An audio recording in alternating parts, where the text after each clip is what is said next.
Hey there, my name is Lauren, and in today's video, I'm talking to those of you that are set on going into the field of social work, but are now getting a little bit of cold feet because you realize you don't have a background in social work at all. You didn't get your BSW. No worries, I was exactly in your position just over a decade ago when I started my social work journey. It does not hinder you at all. I'd say it's kind of a plus, and I'm going to share why in this video. Notice that here on my channel, I share a whole bunch of resources for social workers that are at different stages of their journey. We're kind of starting at the beginning here. So if you are thinking of applying to a grad school, an MSW program, there is some videos that I'm going to link down below that are going to be helpful for you and how to sell yourself, because you do have the hurdle of showing the MSW program that you've done the legwork and that you know social work is for you. But if you're already completely accepted into your MSW program and now not knowing what to expect, anyone that's coming into the field from other backgrounds is really celebrated because you are coming with a particular lens that others don't have around you. So as far as being intimidated and feeling like you're starting behind, you have a different insight. You bring a different dynamic to the field, and I feel like that's the spice that social work is all about, and needing and wanting. So please don't feel intimidated. You are very much needed and wanted and welcomed in the MSW programs. You will be, however, surrounded by bleeding hearts.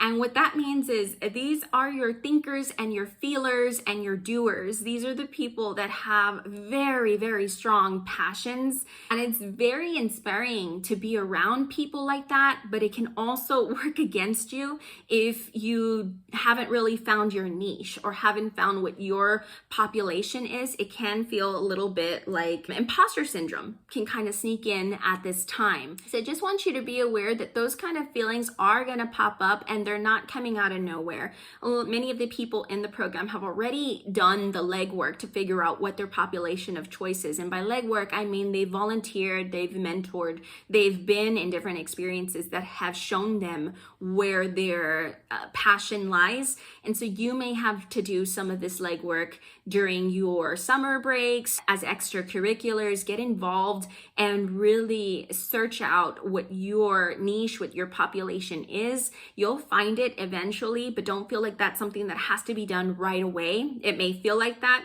but it doesn't have to be. I do want you to be prepared for that kind of imposter syndrome feeling that does kind of bubble up within.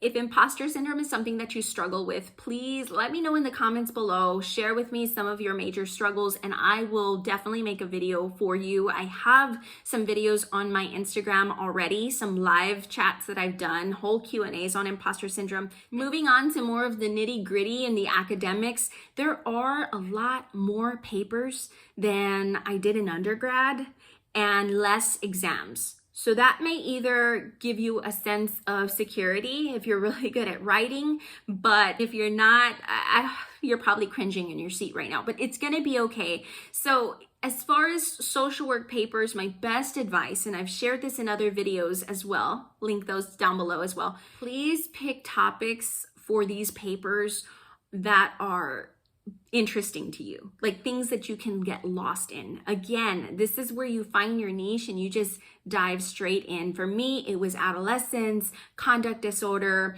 ODD, oppositional defiance disorder. Those are all of the populations and topics that I found the most interesting, and I was able to utilize those papers in some of my first jobs, working in foster care and working with juvenile youth that were detained. Some of the papers do require a lot of length to them. So this is like over 10 pages. It sounds very scary, but that's why I say pick a topic that you are interested in. This advice sounds very obvious, but honestly, like when we're in the program, you forget about these things and then you realize, why am I making life harder on myself? Just pick topics that you're interested in. And honestly, a lot of the papers that I wrote, I was able to utilize the knowledge from those and even kind of go back and read some of my research when I was working with the populations that I ended up working with in the future. So I wrote a lot on conduct disorder, oppositional defiant disorder, adolescence, because those were the things I was interested in. And then I did end up working with foster care, school social work, and also as a counselor for juvenile youth that were detained. So it all ties back in together. take a breath. The long papers are not that bad and very minimal exams, to be honest. I think most MSW students will tell you that the hardest class is the research and statistics class.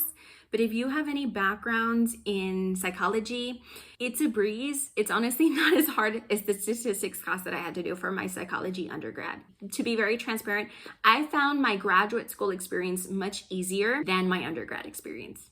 And that's only because I had more control of it, what I was learning, what I was writing, what I was researching, and that's my best advice. Really take control of your educational experience and research and write about the things that you're interested in.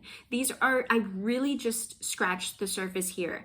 And I want to highlight another video for you, especially if you are a BIPOC, Black, Indigenous person of color that is entering into an MSW program.